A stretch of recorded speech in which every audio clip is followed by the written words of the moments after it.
Mula sa tanong ni Ma'am Annalyn Donos, ano po ba ang gagamitin sa puto cheese? Baking soda or baking powder? Salamat po. Sana matulungan niyo po ako. Okay, magandang tanong ito mula kay Ma'am Annalyn Donos. Okay, ma'am. Sa puto sa inyong tanong, ang puto ang puto kasi natin, okay, nagkabulol-bulol na. Disclaimer lang ha, disclaimer.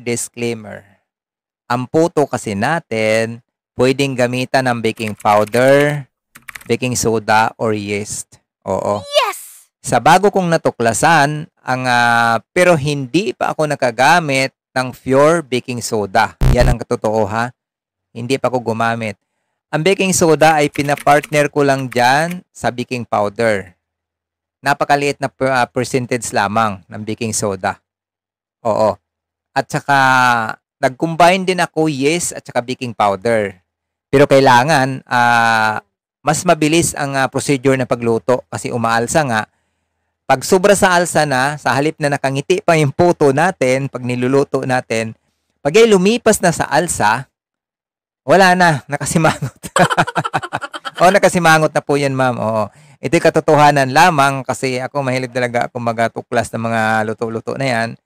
Yan ang aking na-experience kaya sinishare ko rin sa inyo. Basta ang ratio ko dyan sa ating puto per kilo, ang ginagamit ko lang dyan na baking powder ay 1 tablespoon, 1/8 na baking soda ang aking partner.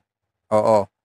Ayan. Pwede kong alisin ang baking soda. Gagamit naman ako ng yeast. Nasa 8 grams lamang ang nilalagay kong yeast per kilo. 8 grams lamang. At saka baking powder, andun pa rin yun, 1 tablespoon. Yan po subok na. Marami na pong gumagamit yan, ma'am.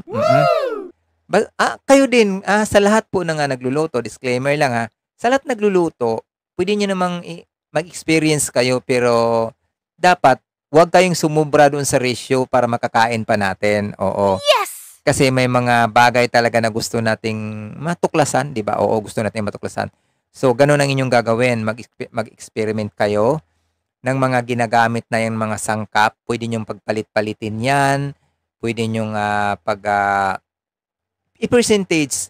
Pero ang aking kasing nasubukan sa baking powder at saka sa baking soda, hindi talaga lumamang or pumantay ang ginamit ko dyan. Pero depende sa niluluto natin sa puto kasi minsan ko nang na-try yan, may kakaibang lasa ang baking soda pag ito'y maraming hinahalo natin sa puto.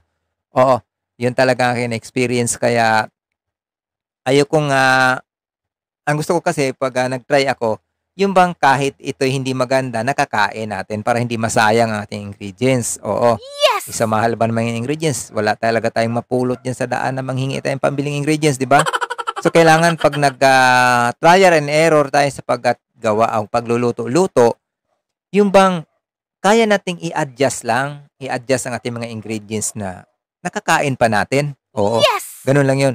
Kasi may mga commenter din talaga ako dito sa YouTube channel natin na sinisend nila sa atin ang recipe nila. So, nung tiningnan ko, talaga po namang over na po talaga. Kaya hindi ko talaga, pero hindi ko mismo sinabi sa kanila na ganun hindi ako naghusga sa timpla. Pero sa aking na-experience, ang sabi ko na lang sa kanila, nasa inyo po yan kung inyong gagawin. Oo, mag-try po kayo ng maliit na part lamang. Yes! I-divide nyo lang or i-multiply nyo lang ang mga ingredients niyan. Pero kung gusto nyo po, meron naman kaming kaparehong tinapay dahil sa inyong recipe na yan, pwede nyo nga subukan ng amin or gagawin nyo ang recipe na yan. Basta ako, hindi ko isinasuggest yung recipe ninyo na pinadala kasi sobrang mahal po, makosting po talaga. Sobrang costing. Paano pag magnegosyo kayo? Hindi nyo maibenta yan na pangmasa. Paano pag ang pwesto natin hindi sa mall, hindi sa commercial area? Mahirapan tayong magbenta ng mahal. Kailangan kasi, halimbawa may mga gawa tayo, ipapantay din natin doon sa lugar. Kasi halimbawa, ang lugar natin ay karaniwan lang mga karaniwang mamimili. Magpresyo tayo na sobrang mahal. mahirapang umusad ang ating paninda niyan. Dapat ibabagay natin.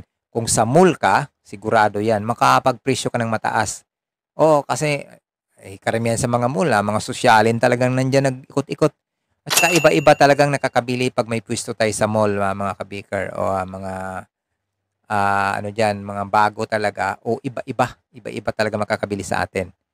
So yan lang, Ma'am Annalyn, sana inyo yung matry sa photo natin na meron tayo sa ating YouTube channel, meron tayo sa ating Learn Baking with CJ Facebook page. Marami na pong nag-try niyan sa ating puto at yay subok na rin po talaga. Kaya ay pag yan ang inyong itry, malaki pong tulong sa inyo yan, yung ating puto dyan na recipe. Meron tayong flavor puto at yung ating puto with eggs. Oo, ayan ang ating mga baking tutorial dyan. Yan naman talagang subok na. Nasa inyo po yan. Pero marami na din po talaga tayong na-guide sa mga baking recipe tutorial natin na kumbaga na kahit pa paano naiayos nila ang kanilang mga paninda. O at na sa ingredients lang naman kasi yan dapat ating i-adjust lang natin yan o mga ingredients natin. Para yan ay hindi lumiit. Halimbawa nasubrahan kayo sa yeast. Dapat yan mabilis ang luto sa inyong puto o kung ayaw nyo gumamit ng yeast, baking soda at baking powder, basta yung ang nasabi ko na sa una, yun lang ang inyong susundin. Oo, ma'am. Okay? So maraming salamat. Sana inyo itong maitry ang aking sinasabi at makapagbigay kayo ng feedback sa amin. For more baking content, follow for more.